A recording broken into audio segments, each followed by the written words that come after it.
Good morning. Today we discuss about the second order system is represented by, of course, one more problem is represented by in a different way.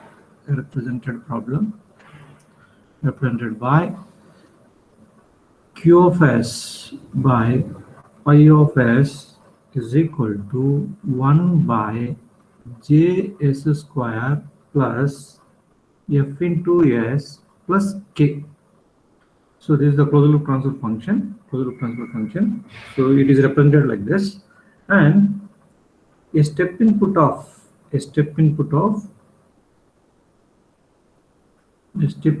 10 Newton meter is applied to the system, and we got the results as, see, maximum peak overshoot, that is MP, percentage of MP is given as 6%. Then one more result is TP, time at peak overshoot, is 1 second. Then one more result is given as steady state value of the output is 0.5. Steady state value of the output is 0.5. Okay. Then asking to find out the J, is J and F and K. So all these values we need to find out. So now, based on this given, we can compare with this S square plus T zeta omega n plus into into S plus omega n square form. So here S square coefficient is J, so I'll take out the J outside. So it will be written as Q of S by I of S is equal to, I'll have J common and S into the numerator, so I'll be S square plus F by J into S plus K by J. I'll be getting K by J. So this is the, after taking this, then comparing this with the standard form, that is S square plus 2 zeta omega n into S plus omega n square, I'll be getting omega n K by J and 2 zeta omega n into S is equal to F by J. So these are all the things which you need to calculate. So for that he has given the data.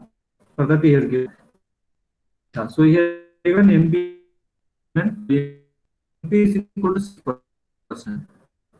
MP is equal to 6%. That based on this data, we can calculate what zeta and omega. 6% I can write the equation. MP divided by root of 1 minus zeta square. So based on this equation, I can write. So if I convert this into 0.6%, so 0.06, and e power minus pi zeta divided by root of 1 minus zeta square. So applying the natural logarithm on both sides, what I'll get, ln of 0.06 is equal to, if I apply ln to this, the coefficient ln e to the power of a is equal to a, because this will be cancelled out, so I'll be getting a. So that is nothing but exponential, the power of the exponential term will be, I'm going to get. So that is minus pi zeta by root of 1 minus zeta square. So from this equation, if we get we can solve for the zeta by squaring on both sides and all, so that we will get the zeta value as 0.667 I'm going to get. So zeta is, I'm going to get 0.667. So once we got the zeta, then we need to go for finding the omega n. So from the above equation, and also one more result is given. That is TP. Excuse me, sir. Yes. Sir, you're not sharing the screen, so we can't see anything, sir. Is it? Yes, sir. It was coming as sharing. Okay, fine.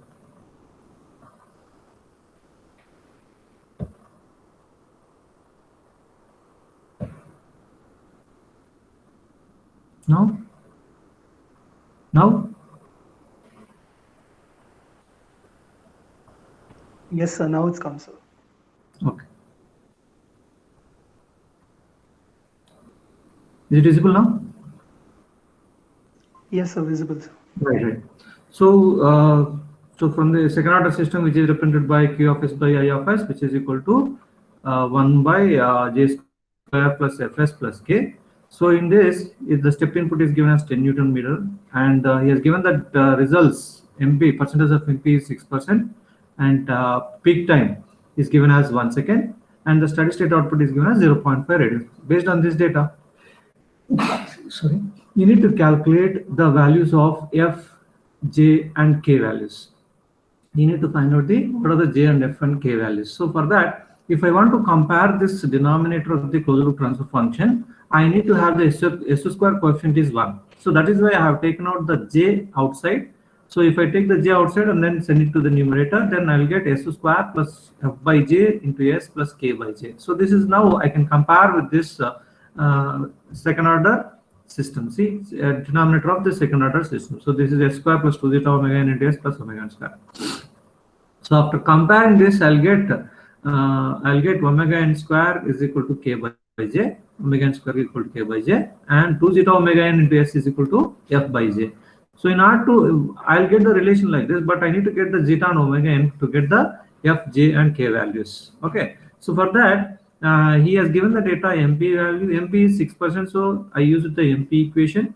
After using the MP equation, I got, applying the natural logarithm on both sides, I'll be getting ln 0.06 equal to, so squaring on both sides will be getting 1 minus zeta square into ln of 0.06 is equal to pi square zeta square. So zeta square will be, I mean, if I take the equation and solving for that equation, I'll be getting the zeta as 0.667. So once you got the zeta, then I'll go for the finding the omega n value. So for that, he has given Tp is equal to pi by omega n into root of 1 minus zeta square. So Tp is 1 second. So this is implies Tp is equal to 1 second. So 1 is equal to pi by omega n is unknown. So root of 1 minus zeta is 0.667. Zeta is 0.667 whole square. Okay. So this is what we got. Now from this we can calculate the omega n, right? So omega n is equal to pi by root of 1 minus 0.667 whole square. So which you can get 4.2165 radians per second. So now I got the zeta and omega n. Now I got the zeta and omega n. So I'll write the second order, I mean, Q of S by I of S equation. So Q of S by I of S is equal to, I can write, because I of S is equal to what? Okay, I'll substitute here because he has given the step input of 10 Newton meter. So I of T is equal to 10. So I of S is equal to 10 by S. I of S is equal to 10 by S. So I straight away can write here I of S substitution 10 by S is equal to 1 by J square plus Fs plus K, as it is I'm writing. Now applying to this, Q of S will become, if I take to this side, so 10 divided by S into Ks square plus Fs plus K. So this is the Q of S equation. And he has given one more parameter. If you look at this equation, see here, this CSS, what is this steady state output? So what is the steady state output equation means? There should not be any transient phase of this C of t. So for the C of t equation, I'm going to apply limit s tends to 0. Limit s tends to 0, I can apply limit s tends to 0. Final value theorem, if I'm applying, so s tends to 0, s into Q of S will become CSS. So using this, that is what I'm in T domain. In T domain, limit t tends to infinity, C of t, I mean total response is equal to CSS, because there will not be any transient phase, because C of t is written as CT of t plus CSS, right?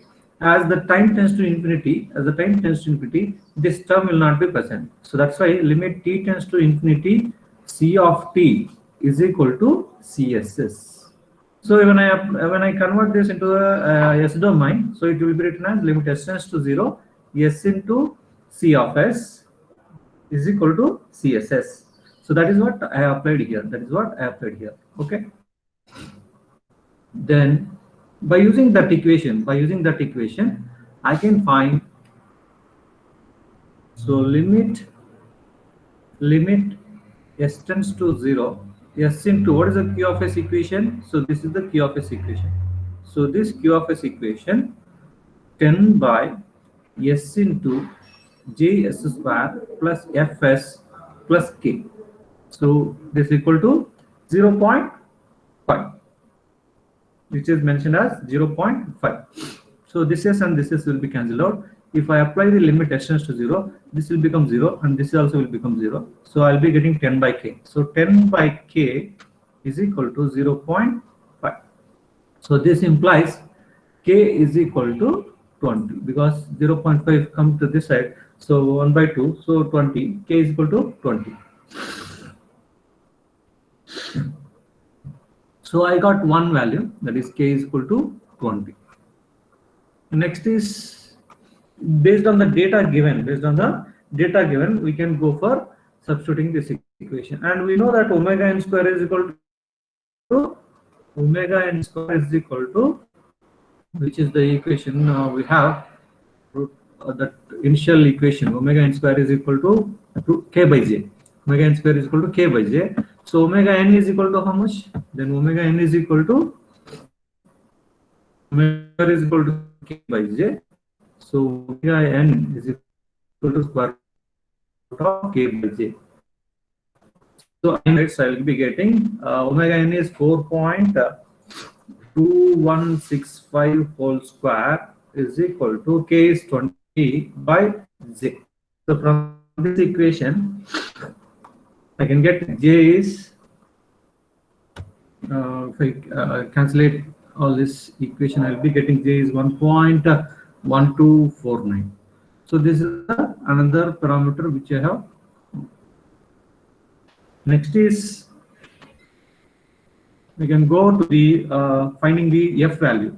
So in order to find the f value, we have the equation, that is zeta equation I can find out. So from the zeta equation,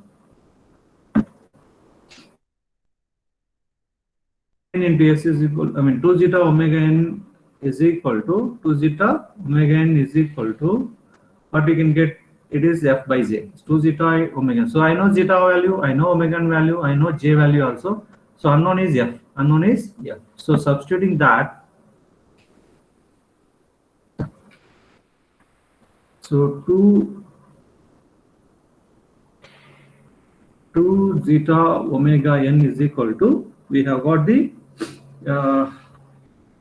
f by 2 zeta omega n is equal to f by j. So from this equation, substitute the f is equal to 2 zeta omega n into j. So f is equal to 2 into zeta is I got 0.667, right? 0.667 into omega n is 4.2165 into j we got from here is 1.1249. So from this I can get f is equal to this much. Okay. So from this I'll get the f value is around 6.3274. So I got all the three parameters of the given system, which is q of s by I of s is equal to 1 by js square plus fs plus k. So for this system, I got the coefficients of s square and s and constant term like this. So this is how we need to apply whatever the data is given. From the data, we need to find out the these constant values. So now one more problem we can solve with a different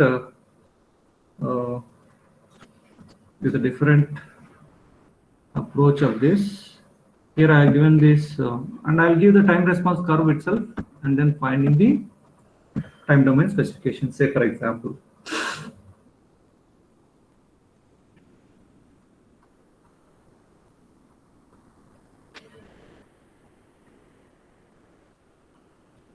take down the step response.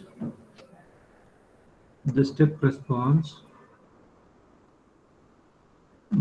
response of second order system is given as response of second order system.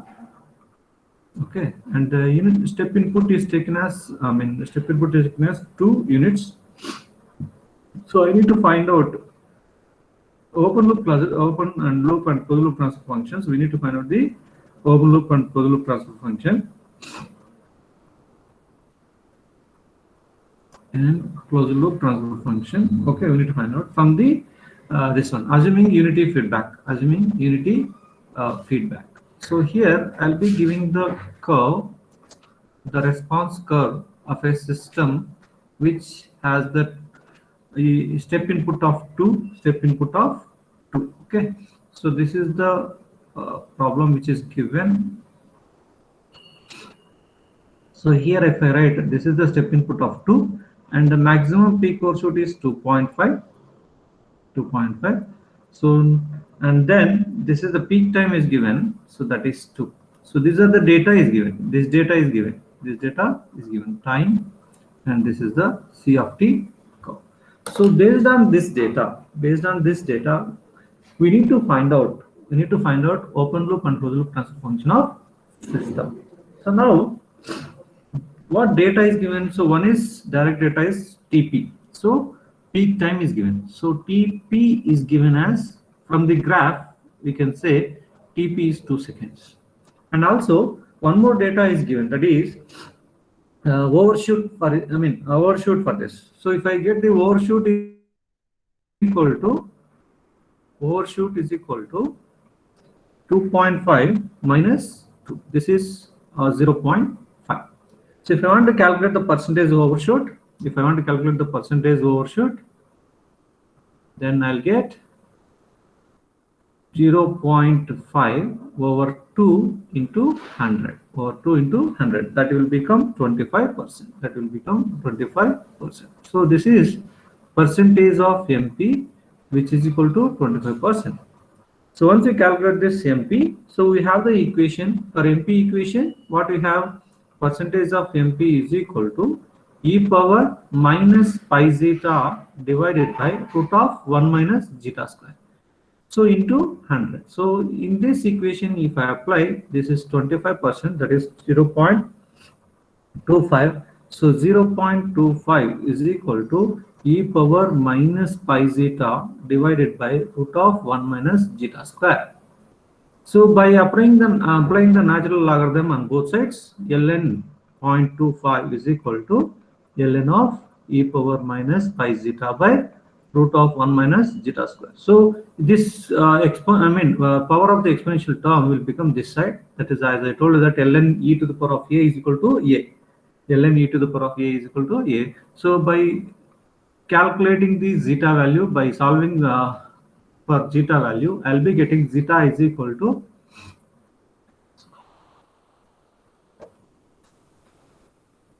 I can get 0.4037. So this is the one which we got. Okay, so now he has given the TP is also 2 seconds from the graph. So these are the two things which you can obtain from the given graph. Okay, so by using this TP, we know that what is the TP? TP is equal to pi by omega d. So pi by omega n into root of 1 minus zeta square.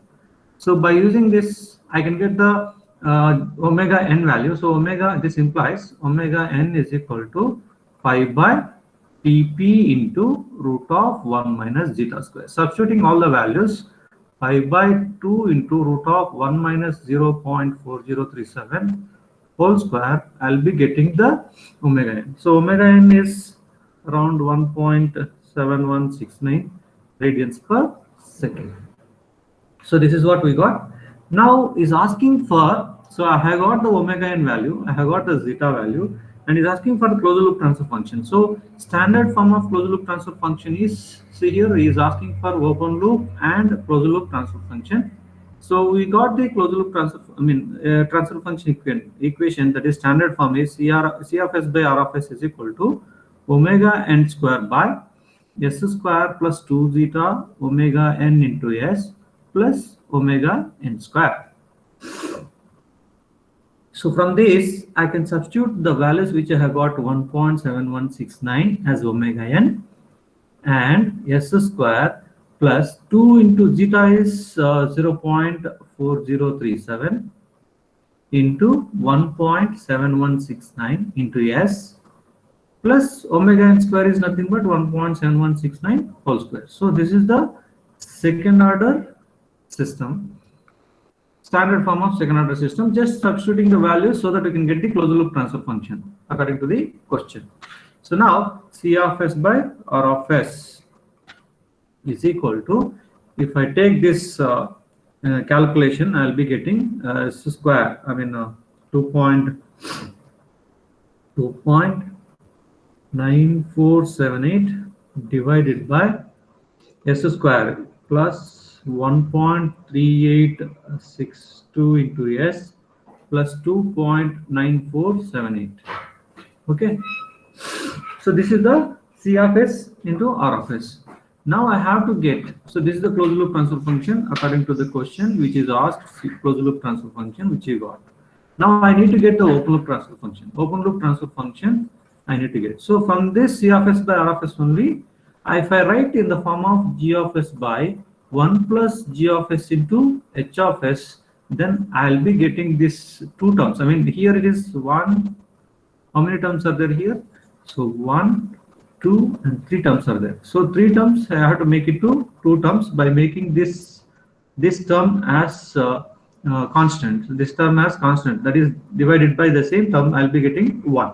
So what I do is I'll divide this, means I'll take out common 2.9478 divided by, if I take out the common, s square plus 1.3862 into s. Okay, so here 1 plus 2.9478 divided by s square plus 1.3862 into s. So this is the thing which I am going to get. So assuming that the unity feedback system, here, so 2.9478 divided by s square plus 1.3862 into s, this whole thing. Okay, so this whole thing divided by 1 plus 2.9478 divided by s square plus 1.3862 into s. This is the g of s, assuming that there is a h of s unity feedback system. Now this is equivalent in the form of g of s divided by 1 plus g of s into h of s. So here this is the term which is equivalent to h of s is 1, and this is the term which is equivalent to g of s, and here is also numerator g of s. So from this, so what is the open loop transfer function? We need to find the g of s into h of s. So open loop transfer function in the sense we need to find the g of s into h of s. So from this denominator, second term will give the open loop transfer function. So open loop transfer function. So comparing this with this standard form of closed loop transfer function, so this represents open loop transfer function, that is second term. So here now I'll write the open loop transfer function g of s into h of s is equal to, I can write 2.9478 divided by, if I take out the s outside, s into s plus 1.3862. So this is what they asked. So one is open loop transfer function, the other one is closed loop transfer function of the given system. So this is what they asked.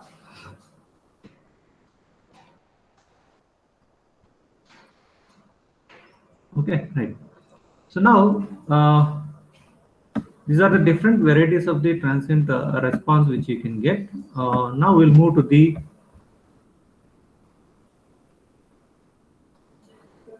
one more topic we can say stability of the system, stability of the control system. Okay, stability we are going to discuss before going to the root locus. Before going to the root locus, we need to know the stability of the systems. We need to know the stability of the systems. So how the stability of the system is defined? Say when I say the system is stable, so here if you look at this transient response curve, the transient response curve, once it reaches the steady state, once it reaches the steady state, we can say, say for example, either exponential or oscillating behavior. So here, if it is having c of t, and this is the time.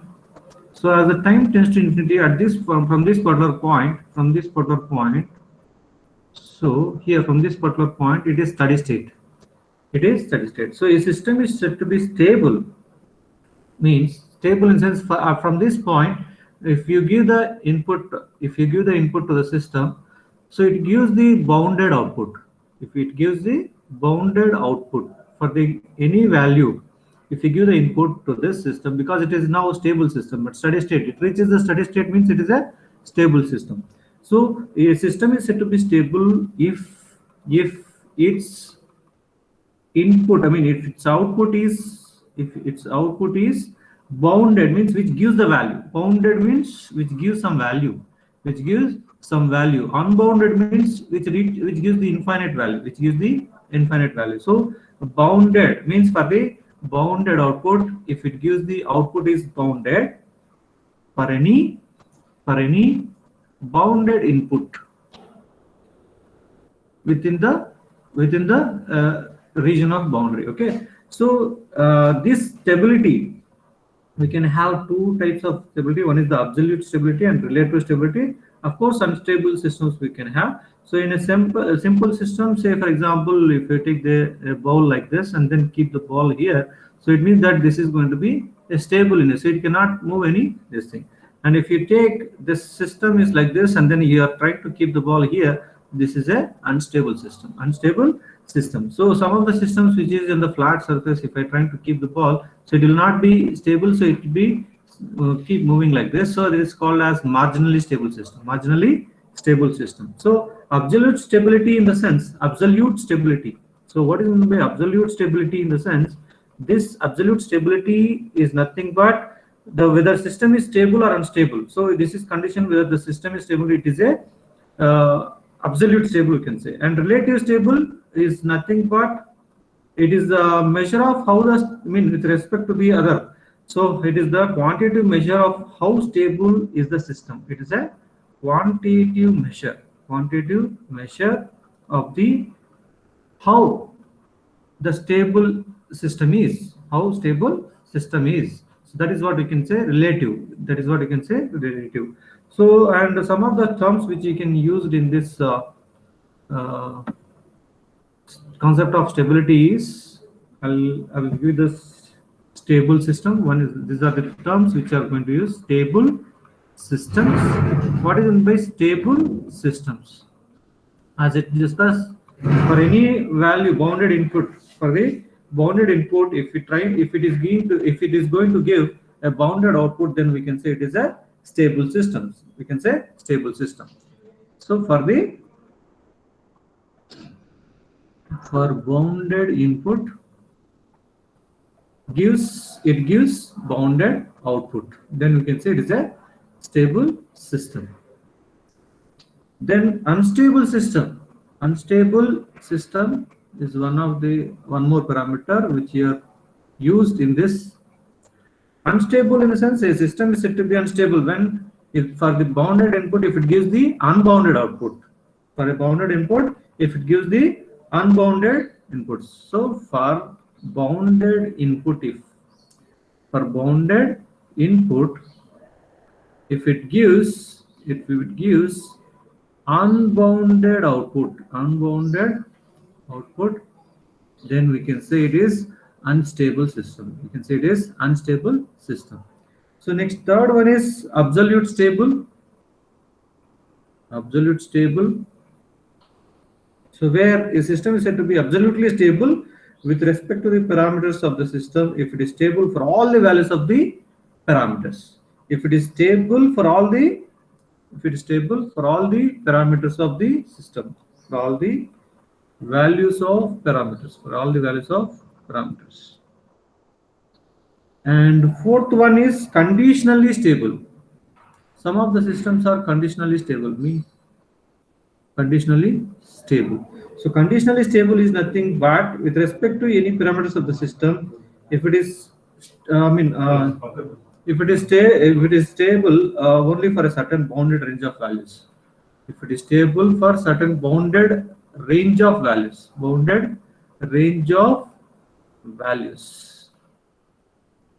if it is stable for certain bounded range of values only. Within this range of values, the system is stable. Other than these values, the system will not be stable. So those kind of systems are called as conditionally stable systems.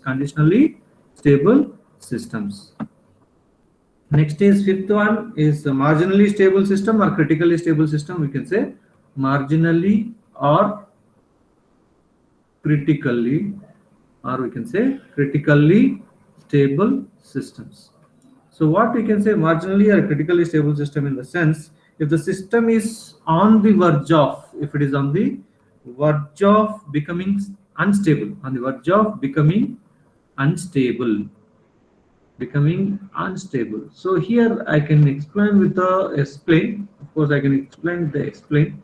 So here, if it is a S-plane, if it is taken, so yes, say -1, -2. So the poles, with respect to the poles, if I know the poles of the system, poles of the closed loop transfer function, if I know, then I can say here, if it is lying in the range, if it is lying on this range, means this is completely absolute system. So we can say stable system, we can say. So if it is lying on this line, we can say it is called as marginally or critically stable system. If it lies in this region, then it is called as unstable systems.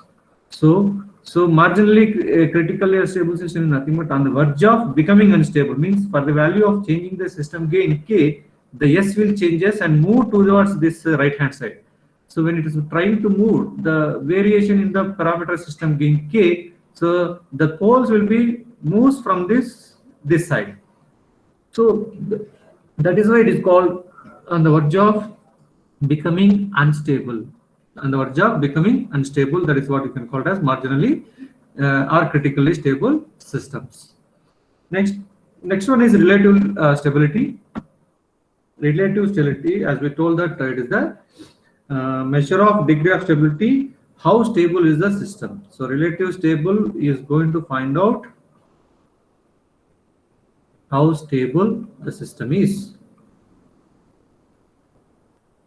How stable is the system, and also can find how close to unstable. So these are the two things we can find out from the relative stability. One is how the stable system is, and also how close to the instability. Is it nearing to the instability system, or whether the system is stable or not? So that can be found out by using relative stability. So these are the terms which you are going to use in the case of stability analysis. And also we can take the S-plane, and then we can say based on the roots of the characteristic equation, we can say the stability of the system. Okay, right? So here, as I told that if the location of the roots in the S-plane, so this is the S-plane. I have found the roots of the characteristic equation. Okay, you have got, say for example, roots are in this side, -1. Say for example, here you got, and as well as here you got. So it is on the completely on the left side of the S-plane. So this is called left side of the S-plane, and then this is called right side of the S-plane. So if it is completely falls on the left side, So the system is said to be stable. The system is said to be stable.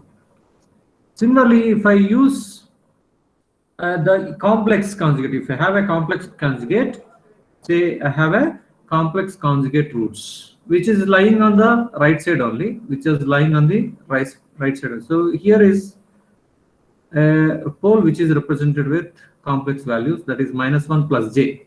Say for example, this is j and this is say minus j. So -1 plus j and -1 minus j. So if I have this kind of this is the imaginary axis, this is the imaginary axis, and this is the real axis.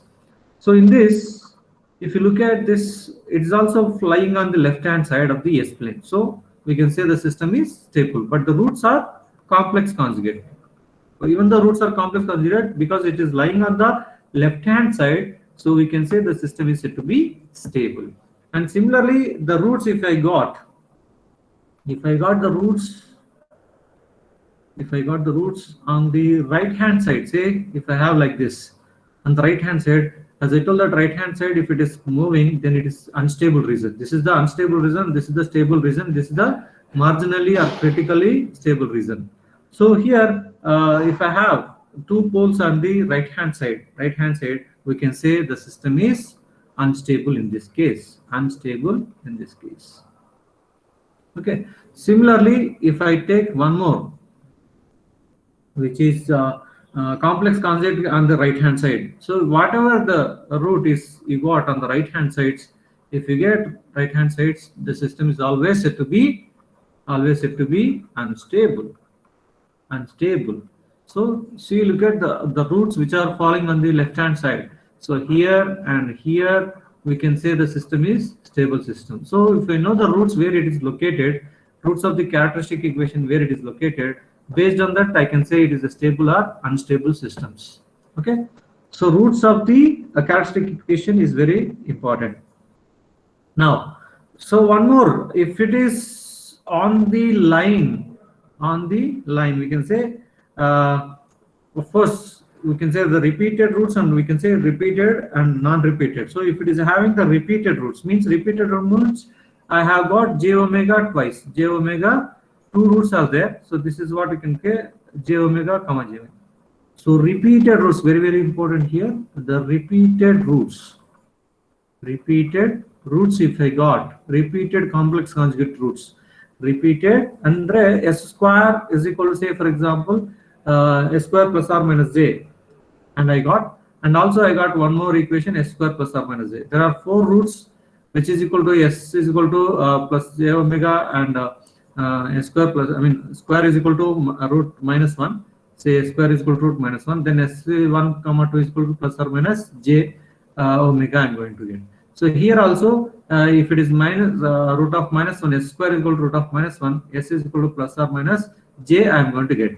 S is equal to plus or minus j I am going to. So here similarly, this equation which is called as repeated. So this value and this value repeated. So repeated roots, if I say repeated roots, then we can call it as it is a unstable system. If I have a repeated roots, we can say it is unstable. Non-repeated but lying on the imaginary axis. Non-repeated but lying on the imaginary. Say this is j omega, and this is say j2 omega, and this is say minus j omega, and this is say minus j2 omega. So this is non-repeated roots. So we can say non-repeated roots. Roots of what? Characteristic equation.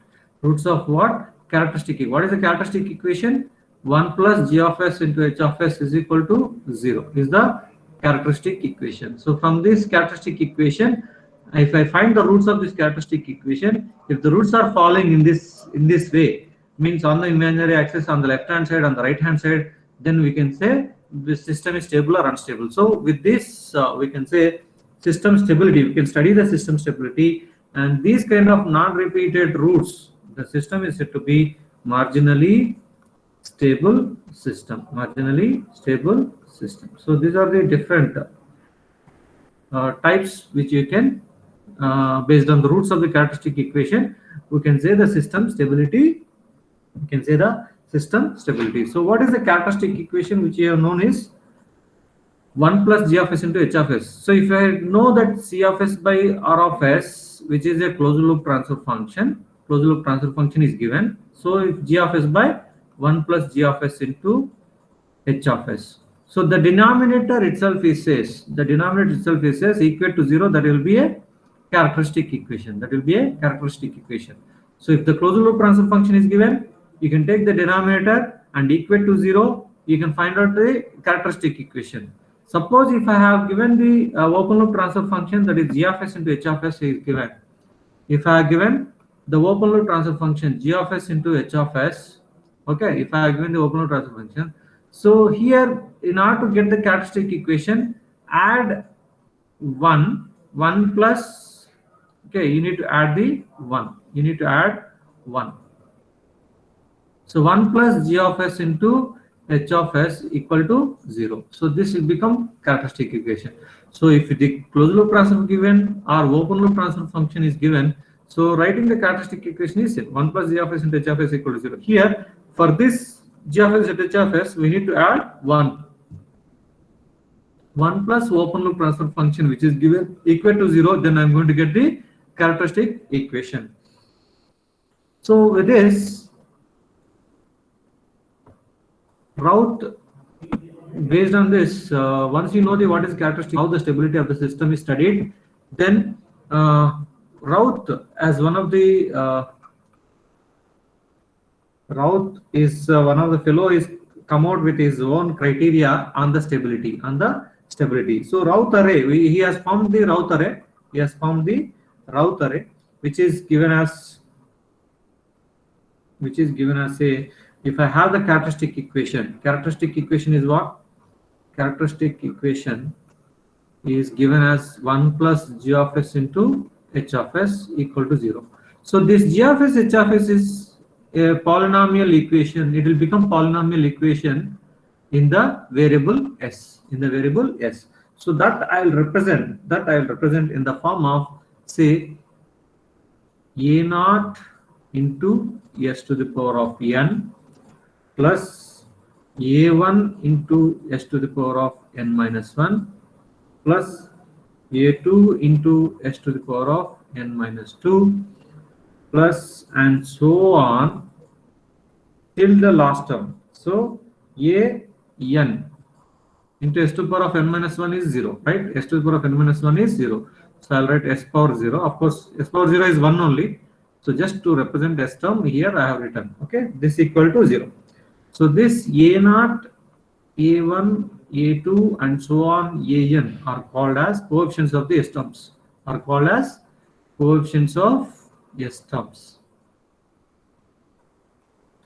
Now, so here while writing the Routh array, we need to have, say for example, Routh array formation I'm showing here.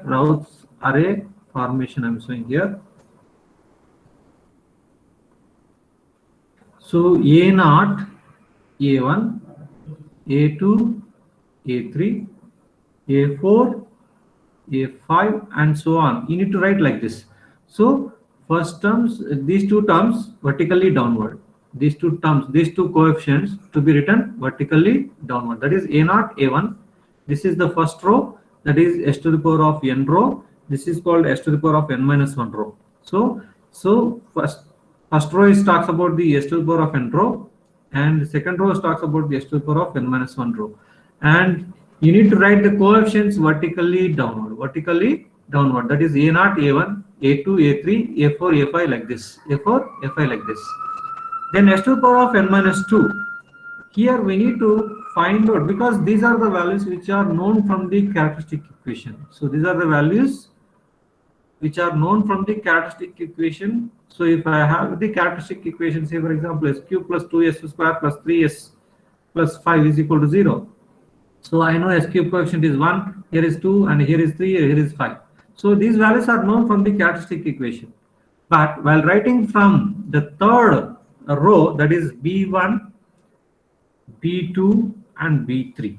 So here b1, b2, b3, how we are going to find out? So b1, b2, b3 can be calculated. See here, b1 is equal to I have A1 into A2, A1 into A2 minus A0 into A3 divided by A1 will give the B1 value. Similarly, B2 value I'll get A1 into A4, A1 into A4 minus A0 into A5 divided by A1. So B3 value you are going to get, say for example, if I have here A6, A7, then B3 is equal to A1 into A6, A1 into A6 minus A0 into A7 divided by A1. Likewise, I can calculate the B rows. Now, suppose if I want to calculate s to the power of n minus 3 term, like say for example C1, C2, C3. So once again C1, C2, C3 can be calculated. Say for example here C1 is equal to, so B1 into A3 minus B2 into A1. This is like this one and this one, like this one and this one. Okay, B1 into A3 minus A1 into B2 divided by B1. So C2 is equal to, if I want to find out the C2, so B1 into A5, then like this. So B1 into A5 minus B3 into A1 divided by B1. So likewise, we need to calculate the all the coefficients until here s to the power of 0 comes. So here and so on. See the coefficients of s terms I am writing here, s to the power of n, s to the power of n minus 1, s to the power of n minus 2, s to the power of n minus 3, and so on, s to the power of 0 I am going to write here. Okay. Likewise, we are going. So this is how the Routh array can be formation. This is how the Routh array can be calculated. So the problems on this Routh array we will discuss in the next class.